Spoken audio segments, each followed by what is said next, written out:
Isang bagay na hindi kayo maniniwala ang nangyari. Ito pala ang tunay na karangyaan.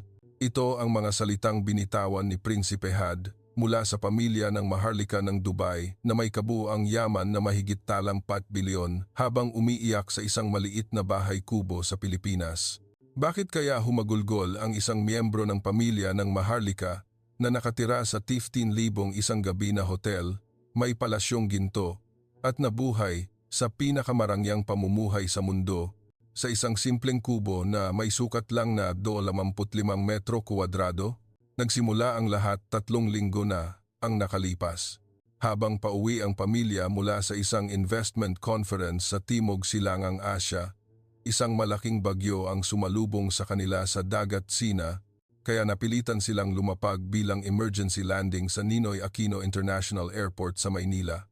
Alam nyo ba, ang pamilya ng Maharlika na nabubuhay sa palasyong may artificial na diamante ay nakita ang simpleng kagandahan ng Pilipinas at ang kanilang pananaw sa buhay ay nabago ng lubusan. Mula sa gintong kasilyas tungo sa simpleng banyo, mula sa salambang milyong hapunan tungo sa kasiyahan sa Asa 100 na simpleng lugaw, at mula sa artipisyal na paraiso tungo sa luha sa natural na tanawin. Ang ginawa ng prinsipe pagbalik niya sa Dubai ay nagdulot ng pagkabigla sa buong gitnang silangan. Ano ba talaga ang nakita niya sa Pilipinas?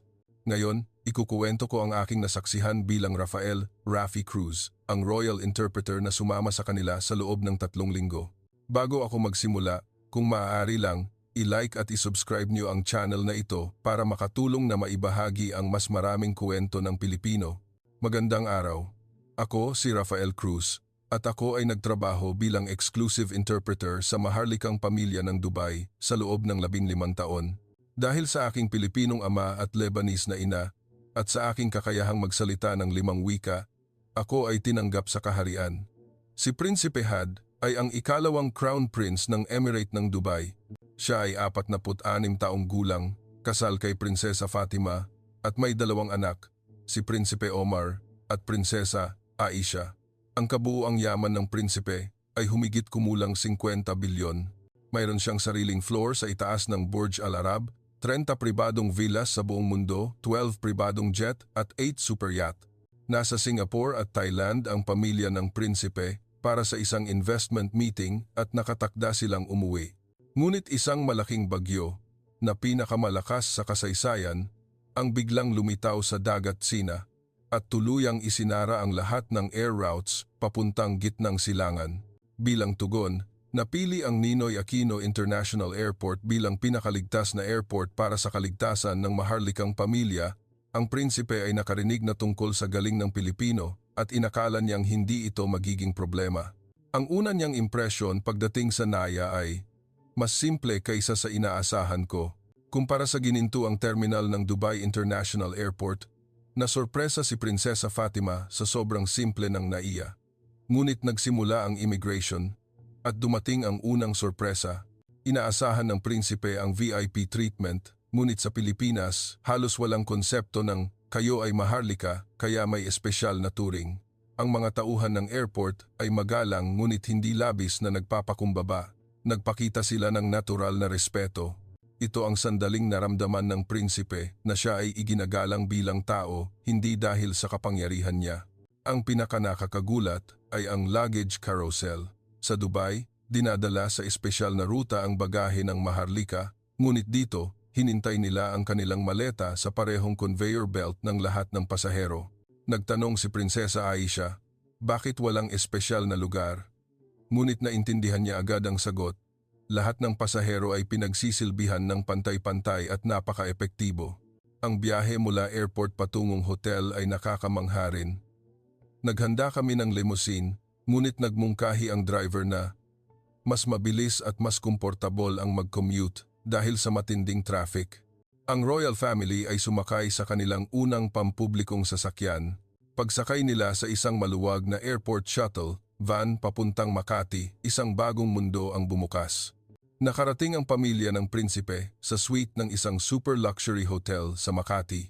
Ngunit, kumpara sa palasyo sa Dubai, ang kuwarto ay tila simplistic.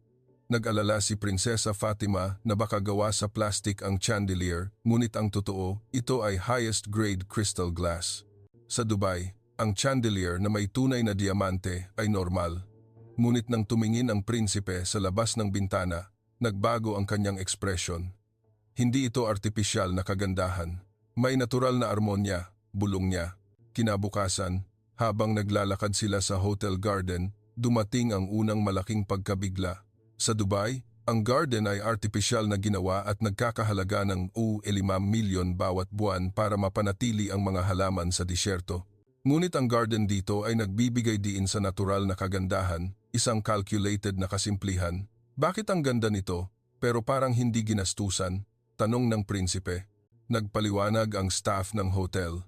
Ang Filipino aesthetic ay kagandahan sa pagpapakumbaba. Sa pag-aalis ng mga bagay na hindi kailangan, mas lumalabas ang tunay na kagandahan. Ang mga salitang ito ang unang nagpabago sa value system ng maharlikang pamilya. Pagkatapos, kumain sila ng tradisyonal na Filipino heritage food sa isang high-end na restaurant sa hotel.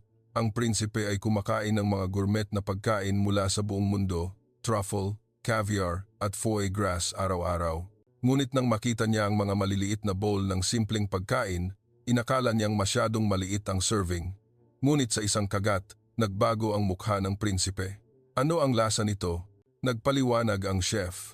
Ang mga gulay na ito ay galing sa isang maliit na bukid sa probinsya na ginagamit na ng pamilya ng farmer sa loob ng 100 taon.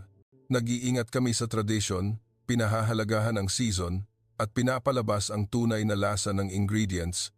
Ang prinsipe ay nag-iisip na ang karangyaan ay katumbas ng high cost. Ngunit ang gulay na ito, na kasing simple ng inatarty na side dish, ay may mas malalim na lasa kaysa sa 500,000 na truffle. Bakit hindi ko ito nalaman noon? Bulong ng prinsipe. Hapon, nakatakdang mag-ikot sa Intramuros at Binondo. Una, nagpakuha ng larawan ang pamilya ng prinsipe sa harap ng lumang pader ng Intramuros. Sa Dubai, ang bawat lugar ay artificially lit at dinisenyo para maging photo-worthy.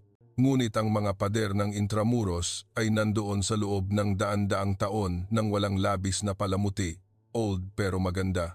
Habang naglalakad sa isang old street sa Binondo, nakita nila ang isang Mang Pindoy na nagluluto ng tradisyonal na pandesal sa isang lumang hurno. Sa Dubai, ang mga taong ganitong edad ay hindi nagtatrabaho, ngunit si Mang Pindoy ay nagluluto ng parehong tinapay sa parehong lugar sa loob ng 60 taon. Ang prinsipe ay kumain ng isa sa mga tinapay na maingat na ginawa. Muling napaiyak ang prinsipe. Mas masarap pa ang pandesal na ginawa ng may puso ni Mang Pindoy kaysa sa anumang mamahaling dessert. Sa pagbisita sa San Agustin Church, ang pinakanakakagulat na nangyari, ang mga turista, lokal, mayaman at mahirap ay parehong nagdarasal. Sa Dubai, ang mas mayaman ay mas nakakakuha ng espesyal na atensyon, ngunit dito, pantay-pantay ang lahat sa harap ng Diyos. Ito ang unang pagkakataon na naramdaman ng prinsipe na siya ay nasa isang lugar na hindi siya espesyal at nakakagulat na naging komportable siya rito. Gabi, kumain sila sa isang high-end na Filipino restaurant na nag-specialize sa lechon. Dito, mayroon ding bagong nadiskubre ang prinsipe. Ang master chef ay naghihiwa ng lechon na parang ginto ang balat. Ang paggawa nito ay hindi aabutin ng 30 segundo. Ngunit sa 30 segundong iyon, naroon ang 50 taon ng skill at karanasan. Sa Dubai, ang pag-ubos ng oras ay itinuturing na luxury. Ngunit dito, may aesthetic ng paghahanap ng perfection sa pinakamaikling oras. Ito rin pala ay isang uri ng karangyaan, bulong ng prinsipe. Kinabukasan, nagtungo sila sa isang probinsya, sa Tagaytay. Nagdesisyon ang prinsipe na maglakbay sa pamamagitan ng bus, van sa halip na eroplano. Gusto niyang tingnan ang tanawin ng Pilipinas ng dahan-dahan. Ang pamilya ng prinsipe ay namangha sa tanawin ng Taal Volcano na kitang-kita mula sa daanan. Iba ito sa artipisyal na mga gusali ng Dubai. Ito ay kagandahang nilikha ng kalikasan. Ang pinakanakakagulat ay ang katahimikan sa sasakyan. Bagaman puno, napakatahimik. Walang gumagamit ng telepono ng malakas, nagbabasa o tumitingin lang sa tanawin. Bawat isa ay tahimik na nagpapalipas ng oras. Siguro ito ang tunay na karangyaan, mahinang bulong ni Prinsesa Fatima. Pagdating sa Tagaytay, ang una nilang pinuntahan ay isang heritage house na may old world altar na may ginto. Nang makita ang gintong altar piece, sa una ay natuwa ang prinsipe. Ito ay kagandahan na gumamit ng ginto, tulad ng kanyang palasyo. Ngunit nang tingnan niya ito ng mabuti, iba ito. Ang ginto sa altar ay kaayon ng kalikasan at sining. Kumpara sa ginagamit na ginto sa Dubai para lamang sa show-off, ang ginto rito ay ginagamit para sa art at faith. Ang parehong ginto ay nagiging ganito kaiba na mangha ang prinsipe.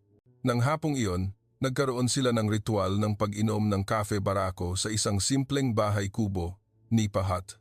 Nang pumasok sila sa bahay kubo, nalito ang prinsipe. Masyadong maliit at halos walang laman kumpara sa palasyo.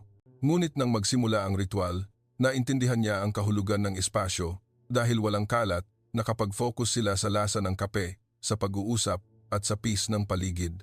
Sa maliit na bintana ng kubo, kitang-kita ang isang malaking puno na may ilang bulaklak lang, sapat na iyon para maging maganda.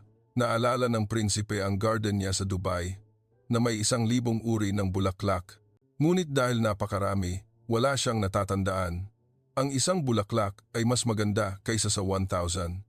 Ito pala ang kagandahan sa pagpapakumbaba, ang sandali ng pag-intindi ng prinsipe.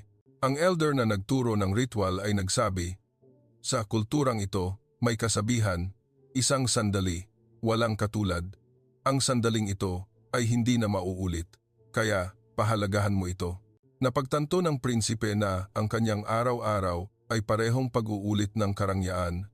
Gumagastos siya ng malaking halaga para gumawa ng espesyal na sandali. Ngunit ang tunay na espesyal ay nasa attitude ng puso.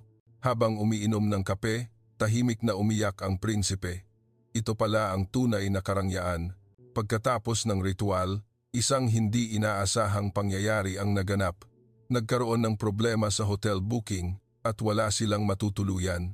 Nagpaliwanag ang tourism staff na puno ang lahat ng hotel dahil peak season. Sa sandaling iyon, nag-alok ang elder mula sa bahay kubo. Kung okay lang po sa inyo, gusto niyo po bang tumuloy sa bahay namin? Maliit lang po, pero baka maranasan niyo ang simpleng pamumuhay ng Pilipino. Nagulat ang pamilya ng prinsipe. Hindi ito naiisip sa Dubai na ang royal family ay tumutuloy sa isang ordinaryong bahay. Ngunit dahil sa init ng alok, pumayag sila. Ang bahay ni Mang Jose ay isang 40 taong gulang na simpleng bahay sa isang tahimik na barangay baryo. Kumpara sa palasyo, napakaliit. Ngunit pagpasok nila, may kakaibang init at kapayapaan silang naramdaman. Ang pamilya ni Mang Jose ay 4, asawa niyang si Aling Maria, isang college student na anak na lalaki at isang high school na anak na babae. Sa una ay kinabahan sila sa pagdating ng maharlikang pamilya, ngunit agad silang ngumiti at tinanggap sila. Ang hapunan ay inihanda ng buong pamilya. Hindi ito luxury ingredients, ngunit ang bawat isa ay puno ng pagmamahal. Ang pinakamahalaga ay ang kuwentuhan habang kumakain.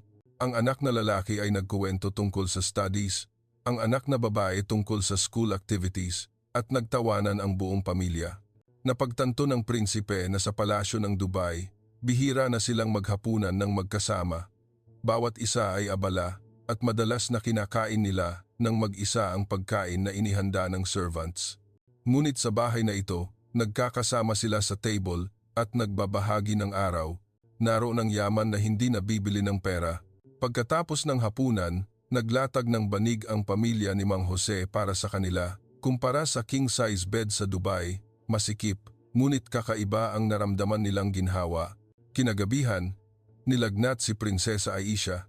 Dahil sa pagod at bago ang kapaligiran, nag-alala ang pamilya ni Mang Jose na parang sarili nilang anak. Si Aling Maria ay nagbantay ng buong gabi at nagbigay ng home remedy. Sa Dubai, kapag nagkasakit ang prinsesa, tatawagin ang exclusive doctor at bibigyan ng mamahaling gamot. Ngunit dito, mayroong mother's warm care.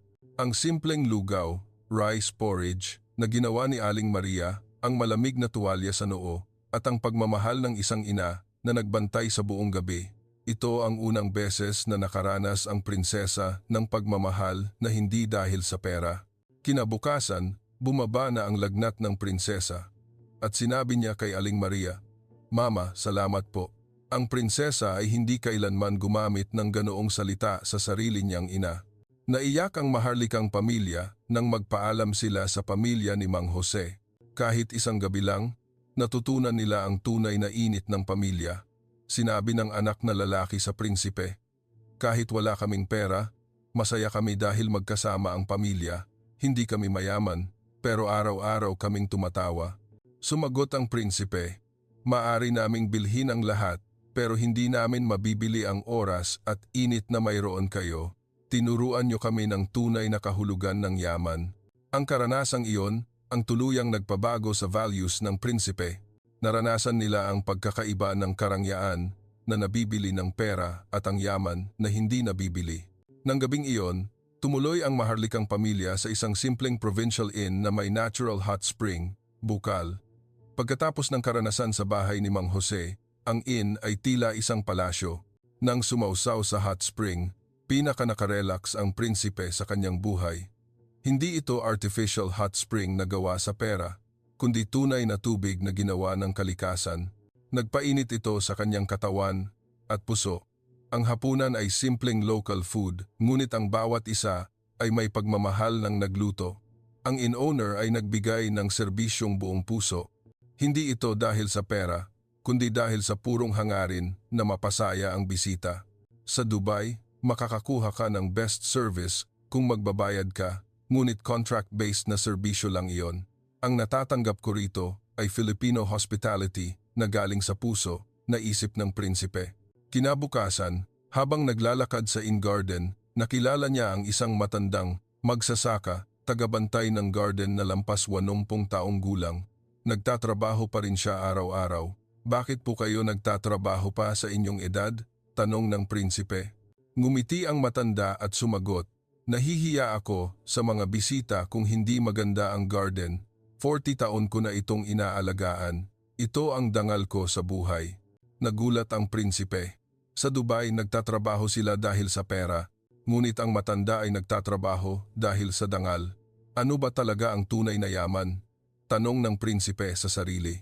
Hapon ng ikatlong araw, dumating ang balita. Wala na ang bagyo at clear na ang flight path pabalik sa Dubai.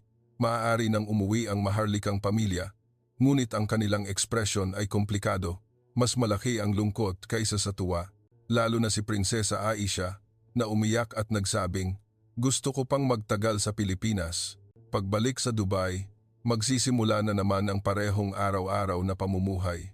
Ngunit sa Pilipinas, araw-araw ay may bagong discovery.